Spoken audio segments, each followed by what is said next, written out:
Have you ever wondered what happens when you mix a $5 million paycheck, a bold personality, and a talent for stirring up drama?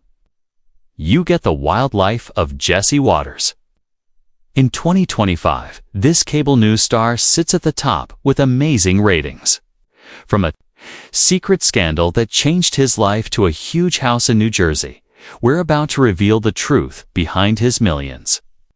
If you turn on your TV at 8 p.m. in 2025, there's a really good chance you're going to see one face. It's the face of a man who knows exactly how to grab your attention. Jesse Watters has officially become the king of cable news. For years, people wondered who would replace big names like Bill O'Reilly and Tucker Carlson. Well, Jesse didn't just replace them. He got new shoes and started sprinting. In 2025, his show Jesse Watters Primetime isn't just popular, it's a powerhouse. It beats the competition on CNN and MSNBC almost every single night. And his other show, The Five That program, has been the #1 show in all of cable news for 4 years straight. When you bring in those kinds of numbers, the bosses pull out the checkbook. Reports say that Jesse is making a huge salary of $5 million a year. That's the kind of money that changes your life forever. To break that down for you, that's roughly $96,000 hitting his bank account every single week. While you're working all year to buy a nice car, Jesse can buy one every Friday. But his wealth isn't just from his salary. Jesse is a smart businessman. His net worth in 2025 is estimated to be between $10 million and $16 million. His pile of cash comes from his TV contracts, his best-selling books, and his expensive speaking fees. Jesse Watters grew up in Philadelphia in neighborhoods like Germantown and East Falls. He went to a good school called William Penn Charter School. But he was just a regular kid. He went on to Trinity College in Connecticut, where he graduated in 2001 with a degree in history. In 2002, he got a job at Fox News, but it wasn't fancy. He was a production assistant. That means he was the guy getting coffee and organizing tapes in the basement of the building. He was making about $10 an hour with no health insurance. He worked on The O'Reilly Factor, which was the biggest show on TV at the time. Jesse was determined.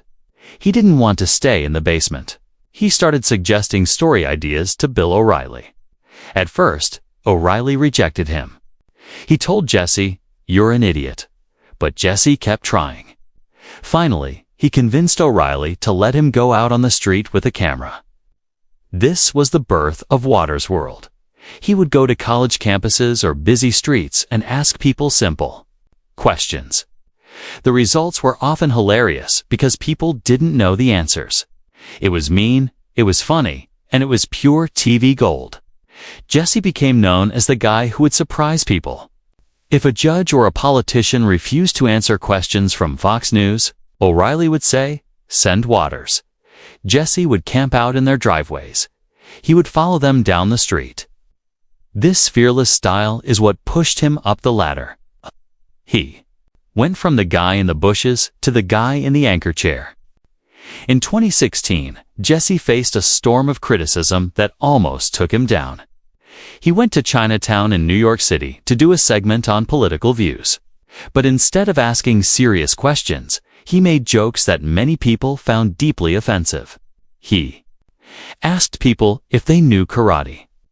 He played music from kung fu fighting in the background.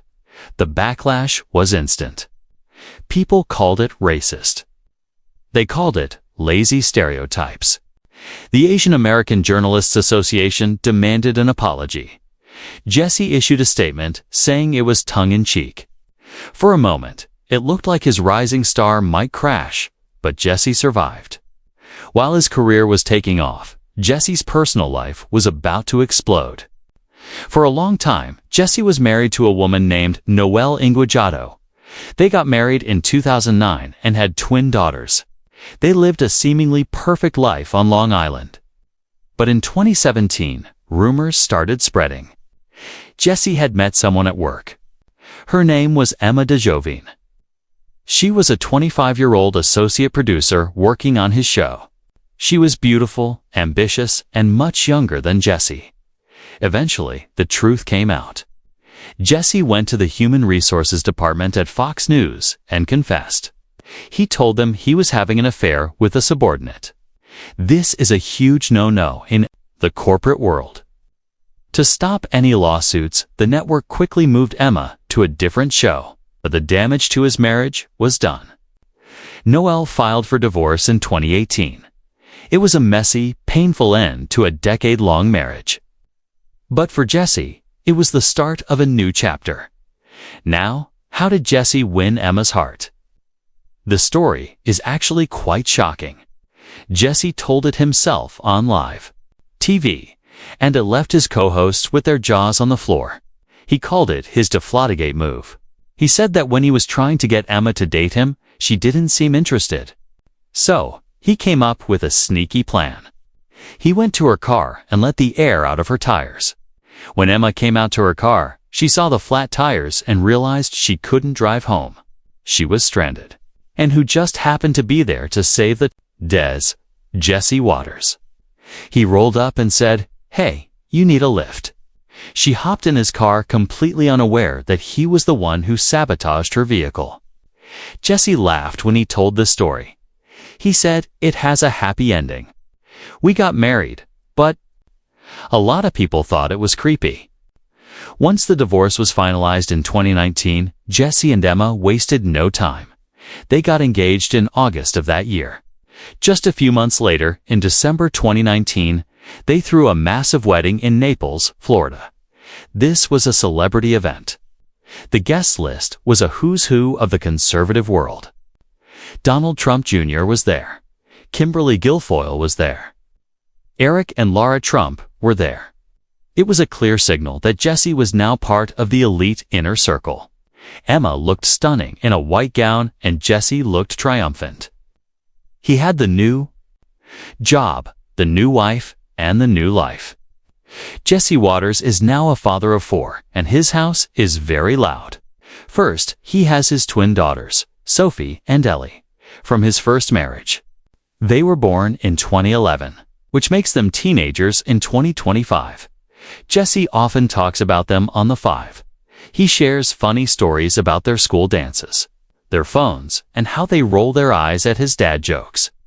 Then he started a second family with Emma. In April 2021, they welcomed a son. Jesse was so proud he named the boy after himself, Jesse Bailey Waters Jr., but they weren't done yet. In April 2023, they had another baby, a daughter named Georgina. Post-Waters. When Georgina was born, Jesse did something that surprised some of his conservative fans. He took paternity leave. He stayed home for a few weeks to change diapers and help Emma. So now his weekends are filled with sports games, toddler tantrums, and baby bottles. Where does this big family live? They needed a house that fit their status. In 2023, Jesse dropped $2.8 million on a mansion in Bernardsville, New Jersey. This house is a beast. It is 10,296 square feet. It sits on 5.6 acres of land on Bernardsville Mountain. This area is known as a haven for the super wealthy. It's quiet, green, and very private. The house itself looks like a southern plantation. That got lost in New Jersey. It has giant white columns and wraparound porches that are 2 stories high. When you walk in, you're greeted by a grand entrance with marble floors and a sweeping curved staircase.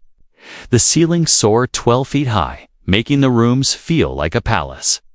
The house has 8 wood-burning fireplaces. The kitchen is massive. It has 2 islands, one for preparing food, one for serving. It has custom dark wood cabinets and French doors that open to the garden. And he has a formal library with wood-paneled walls and a spiral staircase that goes up to a second level of books. Downstairs, there's a home theater for movie nights and a wine cellar. Outside, there's a carriage house for guests. And of course, there's a pool with fountains to cool off in the summer. A man like Jesse Waters doesn't drive a Prius. he drives a tank. Jesse is the proud owner of a Ford F-150 Raptor. The Raptor is a monster. It's huge, wide, and loud. It's built for jumping over sand dunes in the desert. But Jesse uses it too. Drive to the grocery store. Costs over $70,000 and guzzles gas like crazy. Jesse loves it. He talks about it on his show. To him, the truck is a symbol. It says, "I am a tough American man." He hates electric cars. He mocks them constantly. He wants to hear the engine roar. He wants to feel the power. Have you noticed how sharp Jesse looks on TV? His style is very specific. He wears perfectly tailored suits that fit him like a glove. These are custom jobs. There's actually a clothing brand called Greyers that named a pair of pants after him. And watch his wrist. Jesse is a watch guy. You can often spot him wearing luxury timepieces like Rolex and Omega watches. These are watches that cost more than most people's cars.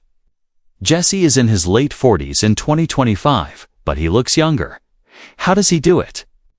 He developed his own fitness routine called the 20-pound method. First, he cooks his own food. He says restaurant food is loaded with hidden butter and salt. Second, he does high-intensity interval training for just 30 minutes a day.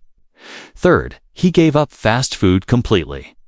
It sounds simple, but it takes discipline. And it works. He looks fit and energetic every night on TV. So, what is the lifestyle of Jesse Waters in 2025? It's a life of contradictions. He's a man who champions the working class while living in a $2.8 million mansion with marble floors. He preaches traditional values while having a scandalous origin story to his marriage. He drives a Ford Raptor. To look tough, but wears tailored suits and expensive watches. He has built an empire by being the guy you love to hate or the guy you hate to love. He has a beautiful wife, 4 kids, a castle on a hill, and $5 million a year pouring in. He has climbed from the basement of Fox News to the very top of the mountain. Love him or hate him, Jesse Waters is winning the game. He's living the American dream loudly, proudly, and with just enough controversy to keep you watching.